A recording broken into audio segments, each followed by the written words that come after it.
Anti-loop mini plank march. Pretty self-explanatory here. Call these a slow motion mountain climber, but actually there is a name for a slow motion mountain climber. It's called a hill climber. I had an older instructor remind me of that. I'd kind of forgotten about that one. So look, here's what's key here. I want to bring my knee to my torso, not my torso to my knee. So you see my spinal position is staying the same throughout. I always want to keep my feet about hip width apart. If you bring your feet too close together, the band's just going to fall right off your feet.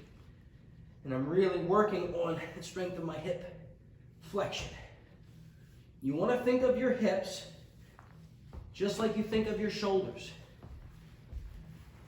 You wouldn't just work on one range and not the other range, and not the other range, right? So you want to lift up, you want to also lift down.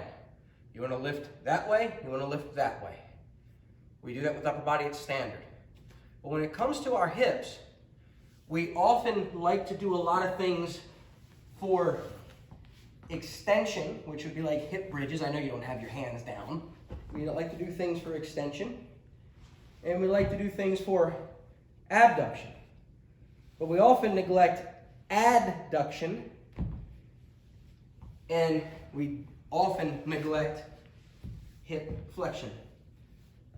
For optimizing hip strength, function, and health long term, along with performance, you want to have strong hip flexors just like you want to have strong hip extensors, hip adductors, and hip abductors.